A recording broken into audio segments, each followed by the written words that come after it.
अस्सलाम वालेकुम बेटा।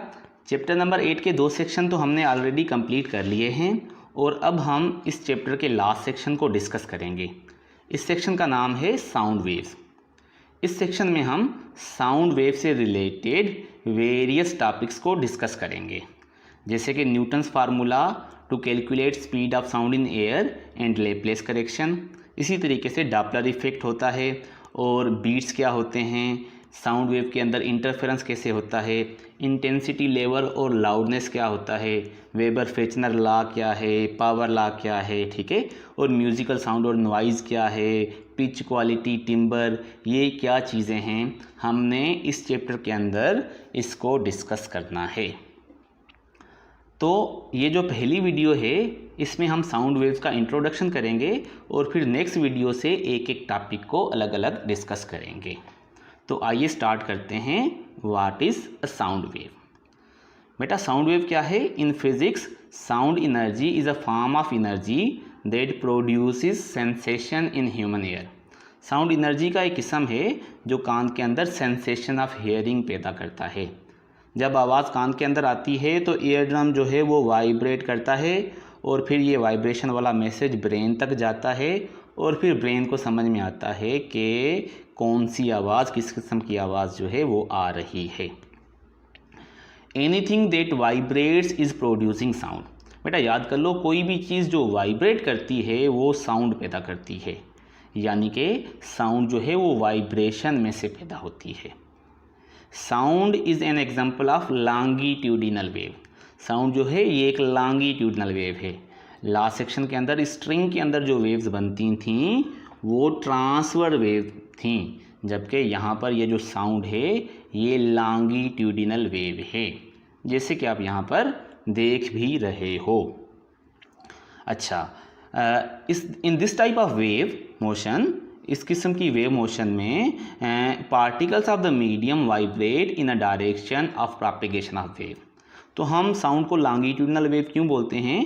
क्योंकि मीडियम के पार्टिकल वेव की प्रोपेगेशन के साथ पैरेलल यानी सेम डायरेक्शन में वाइब्रेट करते हैं। ट्रांसवर्स वेव में नॉर्मल परपेंडिकुलर वाइब्रेट करते हैं और यहाँ पर जो है वो पैरेलल वाइब्रेट करते हैं। Since sound is a longitudinal wave, it consists of compression and rarefaction।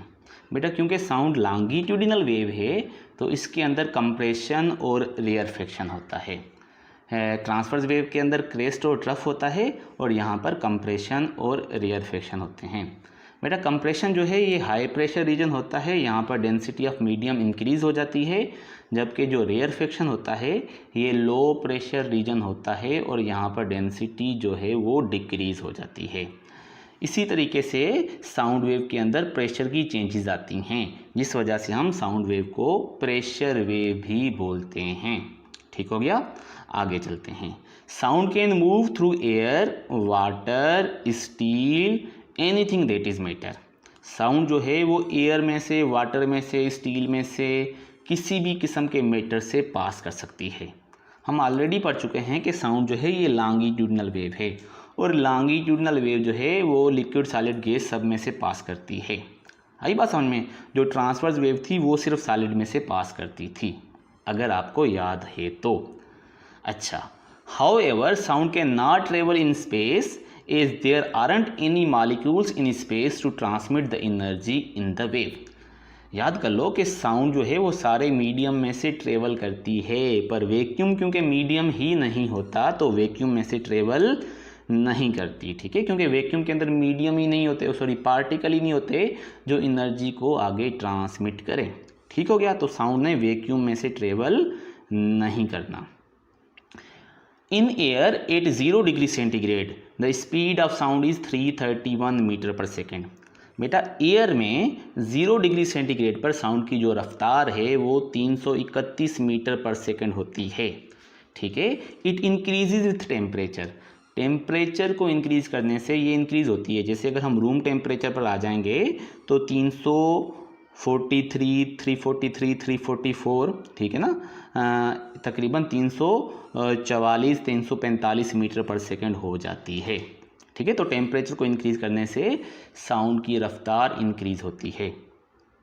In liquid the speed of sound is more like 1000 metre पर सेकेंड, लिक्विड में ये इंक्रीज़ होकर 1000 मीटर पर सेकेंड हो जाती है, और टिपिकल सॉलिड्स के अंदर ये 5000 मीटर पर सेकेंड तक इंक्रीज़ हो जाती है। यानी एयर के अंदर कम और टेम्परेचर को इंक्रीज़ करने से इंक्रीज़ तो होगी, पर लिक्विड के अंदर 1000 मीटर पर सेकेंड और सॉलिड के अंदर 5000 मीटर पर सेकेंड। तो इस तरीके से डिफरेंट मीडियम में साउंड की जो वेलोसिटी है वो किस तरीके से वेरी करती है, आपने इस बात को दिमाग में याद रखना है। अच्छा, लाइट और साउंड के दरमियान में हम कंपैरिजन करेंगे तो बात समझ में आएगी कि साउंड क्या है और लाइट क्या है, और याद भी रहेगा। तो light is an electromagnetic wave whereas sound is a mechanical wave. ठीक है, लाइट जो है वो नॉन मैकेनिकल इलेक्ट्रोमैग्नेटिक वेव होती है और साउंड जो है ये मैकेनिकल वेव होती है। दूसरी बात, light is a transverse wave in nature whereas sound is a longitudinal in nature. Light transverse होती है और जो साउंड है ये लॉन्गिट्यूडिनल वेव होती है। ठीक है, light can be polarise but sound can not be polarise. बेटा लाइट के अंदर पोलराइजेशन होती है पर साउंड के अंदर पोलराइजेशन नहीं होती। साउंड के अंदर दूसरी सारे काम होते हैं जो वेव्स के अंदर होते हैं, जैसे इंटरफेरेंस होता है, डिफ्रैक्शन होती है, डिस्पर्शन होती है, रिफ्लेक्शन होती है, रिफ्रैक्शन होती है, पर पोलराइजेशन नहीं होती, क्योंकि पोलराइजेशन जो है वो ट्रांसवर्स वेव के अंदर होती है। Velocity of light decreases from vacuum to air to liquid to solid. बेटा जो लाइट होती है ये सबसे ज़्यादा फास्ट वैक्यूम में चलती है, और फिर एयर में थोड़ा स्लो हो जाती है, लिक्विड में और स्लो हो जाती है, और सॉलिड में सबसे ज़्यादा स्लो हो जाती है। तो लाइट की बात करें तो वैक्यूम में तेज़, और फिर जैसे जैसे मीडियम डेंस होता जाएगा तो वेलोसिटी जो है लाइट की दूसरे मीडियम में जाकर डिक्रीज़ होती है। ऑन द अदर हैंड अगर हम साउंड की बात करें तो velocity of sound increases from air to liquid to solid. बेटा एयर में सबसे स्लो होती है, और लिक्विड में जैसे आपने पहले भी देखा है कि लिक्विड में 1000 हो जाएगी, तो लिक्विड में तेज़ और सॉलिड में 5000 यानी और तेज़। तो साउंड जो है वो लाइट के बिल्कुल अपोजिट है। ये वैक्यूम में तो चलती ही नहीं, एयर में स्लो चलती है 330, और फिर लिक्विड में थोड़ा तेज़, और फिर सॉलिड में सबसे ज़्यादा तेज़ ये ट्रेवल करती है। तो आपने साउंड और लाइट का कंपैरिजन करके देखा तो आपको ये बातें फिर इस तरीके से याद रह जाएंगी। आगे चलते हैं बेटा, अब हम देखते हैं कि जो साउंड होती है ये 3 किस्म की होती है। ठीक है, सबसे पहली जो है वो है Audible sound waves. Audible sound waves ऐसी साउंड वेव्स होती हैं जिनकी फ्रीक्वेंसी जो है वो 20 हर्ट्ज से लेकर 20 किलो यानी 20,000 हर्ट्ज के दरमियान वाली रेंज में हो। ये साउंड जो हैं ये हमें सुनाई देती हैं, दैट इज़ वाई हम इसको क्या बोलते हैं, ऑडिबल साउंड। ठीक है, और ये जो साउंड हैं they are generated by vibrating bodies. ठीक है, वाइब्रेटिंग बॉडीज़ जो हैं ये इनको जनरेट करती हैं, जैसे कि वोकल कॉर्ड हो गया, या स्ट्रेट स्ट्रिंग हो गया, या कोई मेम्ब्रेन हो गया, ढोल का कोई पर्दा हो गया। तो ये जितनी भी आवाज़ें हमें सुनाई देती हैं फिर उनका जो सोर्स है वो कोई भी वाइब्रेटिंग पार्टिकल या वाइब्रेटिंग बॉडी हो, वो ऑडिबल साउंड्स पैदा करती हैं। ठीक हो गया। अब हमें क्या पता है कि जो रूम टेम्परेचर होता है उसमें साउंड की एयर के अंदर जो स्पीड है वो 343 मीटर पर सेकेंड होती है। तो ऑडिबल साउंड की फ्रीक्वेंसी का भी पता लग गया और स्पीड का भी पता है।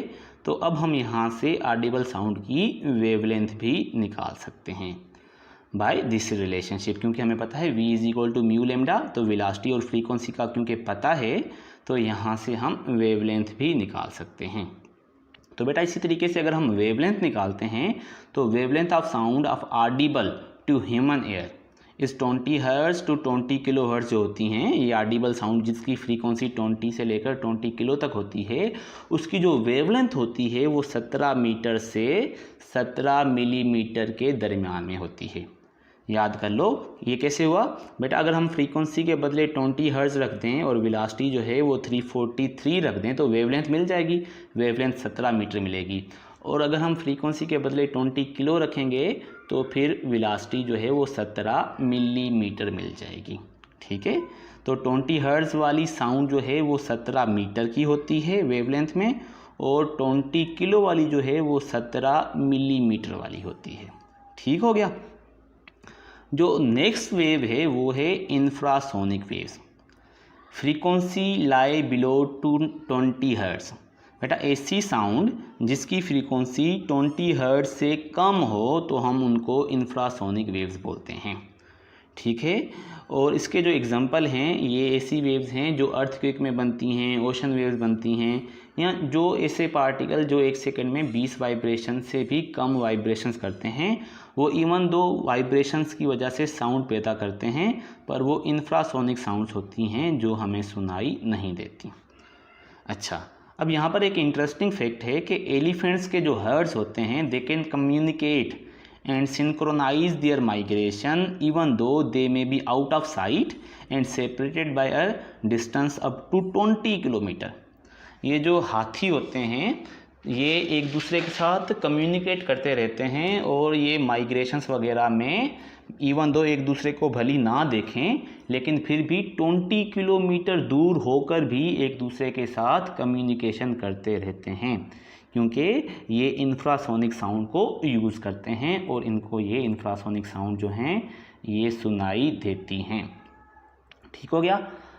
अल्ट्रासोनिक साउंड वेव्स क्या हैं? ऐसी साउंड वेव्स जिनकी फ्रीक्वेंसी 20 किलो हर्ट्ज से भी ज़्यादा हो तो हम उनको क्या बोलते हैं? Ultrasonic sounds. ठीक है।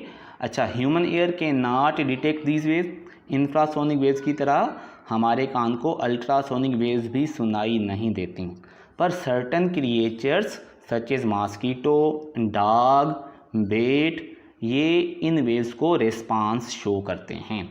बेट हो गया, चमगादड़ हो गया, मॉस्किटो हो गए, और ये जो डॉग होता है ये अल्ट्रासोनिक वेव्स जो हैं इनको ये सुनाई देती हैं। अच्छा, अब हमें ये भी पता है कि जो एनर्जी है वो फ्रीक्वेंसी के साथ रिलेटेड होती है। इसी वजह से एनर्जी ऑफ अल्ट्रासोनिक साउंड जो है is more than infrasonic sound waves, क्योंकि अल्ट्रासोनिक साउंड की जो फ्रीक्वेंसी है वो ज़्यादा होती है as compared to infrasonic waves, इसी वजह से उसकी एनर्जी भी ज़्यादा होती है। तो बेटा इसी के साथ ये कुछ पॉइंट्स थे, मैंने सोचा ये आप लोगों के साथ डिस्कस कर लूँ इंट्रोडक्टरी टॉपिक में, और इनको अब आप याद रखें। आज का लेक्चर हमारा यहीं पर कंप्लीट होता है, और नेक्स्ट वीडियो में इंशाल्लाह हम जो दूसरे टॉपिक्स हैं रिलेटेड टू साउंड एनर्जी या साउंड वेव्स हम उनको एक एक करके डिस्कस करेंगे। तब तक के लिए अपना ख्याल रखें। अल्लाह हाफिज़।